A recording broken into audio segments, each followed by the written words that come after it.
On to say that all Disney cast members will continue to be paid during this closure, and while the parks will be closed, the hotels at Disney World will remain open, as well as all the shops at Disney Springs. Now, this announcement comes just hours after officials announced that Disneyland in California would be closing on Saturday due to the coronavirus outbreak. I was out here talking to park goers after that announcement came down and asked them if they thought Disney World would close down too. Here's what they said then. Do you think that Disney World might close? I'm wondering. They're cutting everything out that has a lot of crowds, so they might. I'm not really worried about it. I figured if it's delayed, a delay closing here, then Monday. They wouldn't close before Monday, right? Now you can hear from just those two people that I talked to there, they were a little concerned then that this could happen, and of course, now it has. Now, Universal Orlando seems to be following in Disney's path, announcing they too will keep hotels open as well as Universal City Walk, but close the main park. Universal says it will also be paying its employees through this closure. Now, the big question right now is just what exactly are these closures going to look like? This is the first time that both of these parks have closed since 9/11. They will now be closed for at least the next 3 weeks. So undoubtedly, they will have a huge impact on the local economy. For now, live here at Disney World, I'm Kelsey Thorne. Back to you guys in the studio. Thank you. Not long after Walt Disney World announced that it's closing its doors, Universal Orlando Resort soon followed suit. Wesh TV's Gail Pascal Brown continues our team breaking news coverage tonight. Gail? Yeah, that is right. Universal Orlando Resort is going to temporarily close its theme parks effective at the close of business day on Sunday, March 15th. That's coming this Sunday. And this, of course, is being done out of an abundance of caution. Now, Universal Orlando Resort expects to remain closed through the end of March, but says they will continue to evaluate the situation. Universal Studios Hollywood will close to the public on Saturday, March 14th, and is scheduled to reopen on March 28th. Universal Orlando's hotels, as well as Universal City Walk, will remain open. Now, Universal says it has created some flexible programs for those folks who have booked travel packages and purchased tickets. You can call this number for more information. The number is 877-801-9720. As for the employees, Universal says a core group of team members will continue to work on site. Hourly team members will be paid for any work schedule through the end of March. Now, as you well may know, Universal Japan has been closed as a preventive measure, but Universal Singapore remains open. I'm Gail Pascal Brown, live at Universal for Wesh 2 News. All right, Gail, thank you. SeaWorld Orlando has not announced plans to close, but earlier tonight they did tell us there are efforts in place to keep the park sanitized. They will continue monitoring the coronavirus situation and take any necessary steps. Meanwhile, today's announcement of a patient in Seminole County has officials working to determine who that 68-year-old man may have had contact with. Now, here are the details on that presumptive positive case. The man apparently underwent testing through a private lab in conjunction with Advent Health, Altamont Springs, and is now in self-isolation. With any positive case, we do contact tracing. So we look to see where he has been in the community. So that's taking place right now. People he's closest to, we're going to ask them to self-monitor themselves.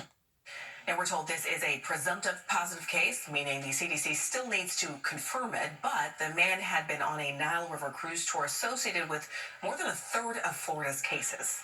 As for a case we told you about last night, officials say a New York man who came to Florida for Bike Week never made it to Daytona Beach. He's in self-quarantine in St. Augustine right now. Meanwhile, 2 people in Volusia County had previously tested positive for coronavirus. Over in DeLand, Trinity United Methodist Church says one of its members was among those who have tested positive. The church says it will remain closed for 2 weeks while it's professionally cleaned. A nearby neighborhood where several church members live is limiting amenities as a precaution. Now, in total, health officials say 27 Floridians have tested positive for coronavirus. 147 are still awaiting results. Washington's Chris Rodaro is live outside the Orange County Department of Health to show us why it's difficult for some to be tested for the deadly disease. Chris. Yeah, you can't just walk into a health clinic or a hospital and expect to be tested for coronavirus right away. The Department of Health and other government agencies provide those testing kits to patients, the only patients who meet specific criteria. Getting tested for coronavirus in Florida is not as easy as you might think. Wesh TV2 reached out to Florida Department of Health officials, and these are their recommendations. If you have traveled to China, Iran, South Korea, or Italy in the past 2 weeks and have flu-like symptoms like fever, shortness of breath, or cough, you should call your healthcare provider and the local county health department. However, if you think you've been in contact with someone showing those symptoms who has been to those countries or a lab-confirmed coronavirus patient, call your healthcare provider and the CDC. Even then, the decision to get tested is out of your hands.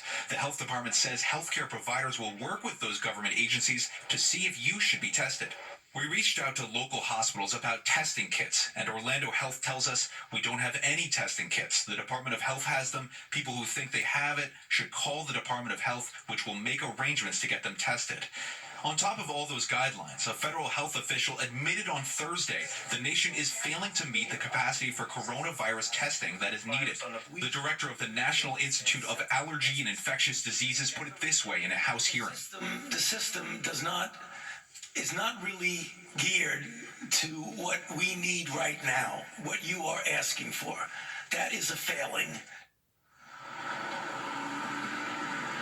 Now, if you think you may have contracted coronavirus, experts recommend calling your doctor before you leave your home, distancing yourself with other people and animals living in your home, not leaving your home unless you're going to get medical care, and of course, washing your hands often. In Orange County, Chris Guardaro, Wesh TV2.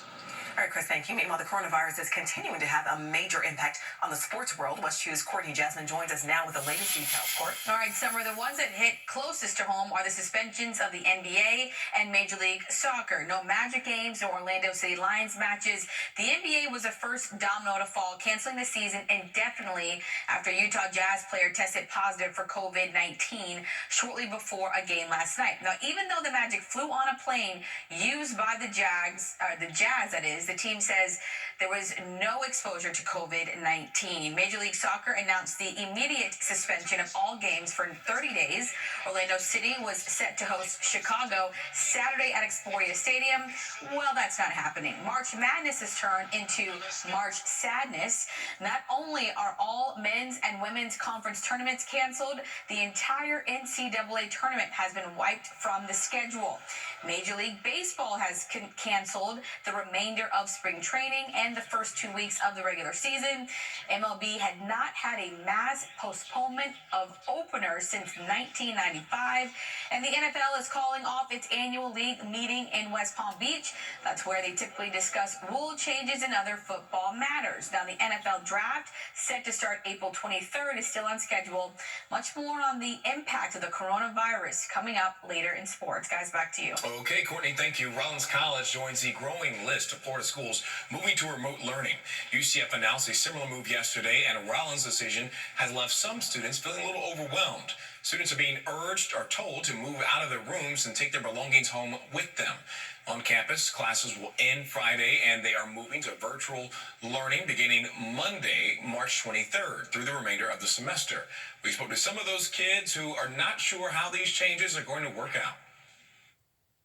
We're actually switching to online classes, so we don't really know how that's going to pan out. Music lessons, I'm a percussionist, right? So we don't have timpanis and xylophones at home, so... The Dean of Students says it is our intention to provide prorated refunds for housing and dining. More information will be forthcoming to students and parents. Rollins students have until 5 o'clock Friday evening on March 20th to be out of the dorms unless otherwise approved to remain. We also got this statement from Bethune-Cookman University tonight. University says residence halls will remain open, but leaders strongly encourage students not to return for at least 2 weeks. Today, 3 more conventions were canceled at the Orange County Convention Center, and the list of canceled events keeps growing. Here's some that were just announced tonight. Large events in Winter Park have been canceled through the end of the month. That is including the popular Winter Park Arts Festival. City of Groveland has canceled all city-sponsored and community events for the month of March, and the Martin Lawrence Tour has also been postponed. It was originally set for this Friday at the Amway Center. No new date has been set. Right now, you may be questioning, what do you do if you think you've been exposed to the virus? Well, first, call your doctor. You should do that before you leave home. Stay home except to get medical care. Separate yourself from people and animals in your home and avoid sharing personal household items. Additionally, you should wear a face mask if you have a cough or sneeze. And of course, clean your hands often. In just about 24 hours, those new travel restrictions on people trying to come to the U.S. from Europe will take effect. We checked with Orlando International Airport. So far, we were told it would appear 92 inbound flights would be impacted over the next month. However, that number could change as airlines figure out their next steps. Right now, airport officials expect the ban to directly affect service between Orlando and Amsterdam, Reykjavik, Frankfurt, Oslo, and Paris on 4 different airlines. Travelers flying elsewhere tell us they are taking necessary precautions. I'm a little bit nervous. I think we'll be fine in Mexico. I'm just a little bit concerned about what weird travel restrictions might occur when we get back or there. The travel restrictions do not prevent U.S. citizens from returning here. However, they will have to travel through select airports for enhanced screening. OIA is not one of those airports. As for local tourism, Visit Orlando says the recent travel advisory should not impact the vast majority of our guests. More than 91% of visitors are from the United States. Only about 1% of annual visitation comes from the impacted European countries. Furthermore, Visit Orlando says about 70% of Orlando tourists arrive by car, so air travel concerns will not impact that group. Now, we know so many of you have questions about the coronavirus, and we want to help you get those answered easily. Both Advent Health and the Florida Department of Health have set up hotlines for you to call with your questions. If you live in Brevard County, you can also just dial 211. And we posted those numbers and the hours of operation over on our website, wesh.com. In fact, you find a wealth of information on our website and through our free Wesh News mobile app. Stay with Wesh News for continuing coverage as we track the impact of coronavirus on Central Florida and the U.S. Tonight, we have continuing coverage of the coronavirus outbreak throughout the show. More details on the bipartisan bill lawmakers are working